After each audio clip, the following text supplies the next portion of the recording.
What are we doing today? We're installing radon systems. That's what we do on this channel. Hey, my name is Scott. I'm a radon mitigator in Virginia. I make videos for the radon mitigators, those looking to get in the business. And if you're a homeowner, stay and hang out. By all means, if you're looking for radon mitigator, a good place to go is www.nrsb.org. It's right down here. Plug in your zip code at that site. It'll pull up a list of certified radon professionals in your area. So we've always got something cooking on this channel here, and we don't just install regular old radon systems too often for you. They always have a little twist. And so this house right here, the homeowner said he thought it was built in like 1903.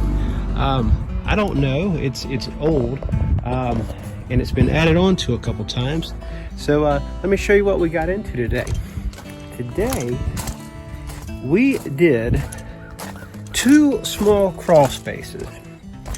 And it was kind of tricky figuring this thing out. I had to show you to kind of illustrate what baffled us for a little while. So we'll start, so here's where the crawl spaces begin, but we'll start in the basement. So we're pulling measurements, and gosh, it was sky high right here. It was like 20 to 24 picocuries. And we've got 3 distinct slabs. Now I was kind of preparing myself for, oh wow, we should probably tap each slab. That's the best way to get at it. But then we've got not 1, but 2 small crawl spaces over there. So this is where the radon system is kind of stubbed out, and there's a reason why it's stubbed out. We measured the crawl space. So in my mind, I thought, well, your radon must be coming from your crawl space. What do you think the radon readings were in the crawl space?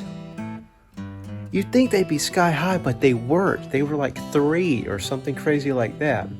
And so this is one of those things where I always talk with your customer, get your customer talking.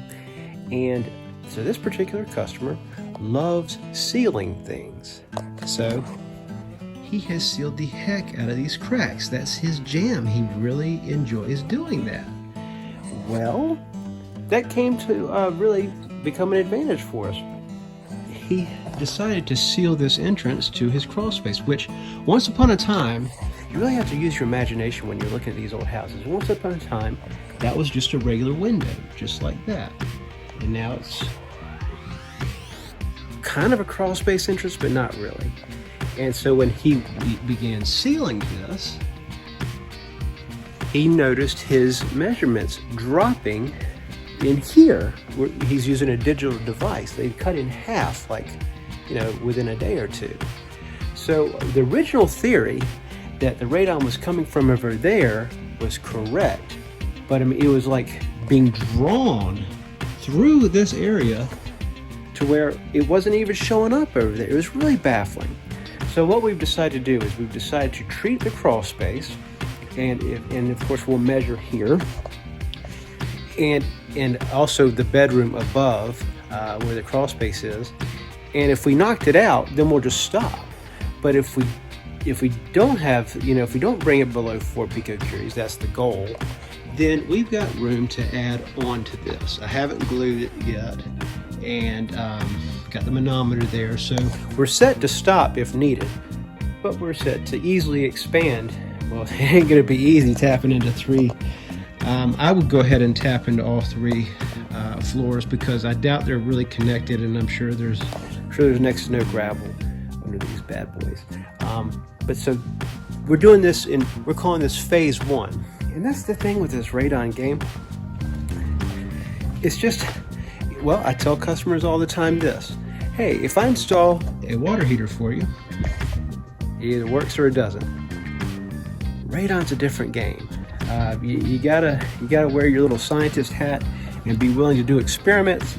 And unfortunately, our experiments are in the form of installing radon systems, and more often than not, they work. But anyway, so let me show you what we did today. Here is crawl space number 1, and here is a suction point, and then here is crawl space number 2. This is really crawl space number 1 because the fan starts out there, okay?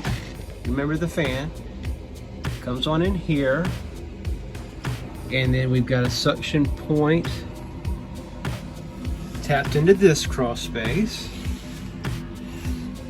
And then you see where it's stubbed out over on the other end, right? And here we go, coming on over here. There's a lot going on in this crawl space. And so one thing that I'm constantly thinking about is slope and drainage, because radon systems generate a bunch of condensation. And so you need to kind of treat it like a sewer line, and you always want to be sloping down with your system. So right here, we had to come up so we could get in here and make it to where, you know, somebody can get in and out of this crawl space. But any condensation, it's, you know, it's naturally going to drain here, but it's also going to flow out down there as well on this end. So we're good on that. That's something that you always want to keep in mind. If you ever have a callback because there's a bunch of gurgling in your radon system, you know, one scenario is that you didn't get it sloped right, or you overlooked that. So I hope that helps.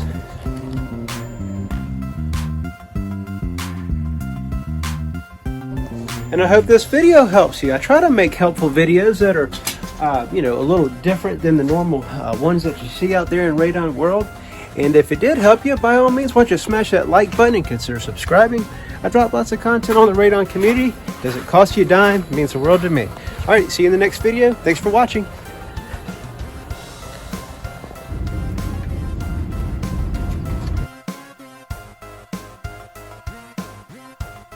Working harder.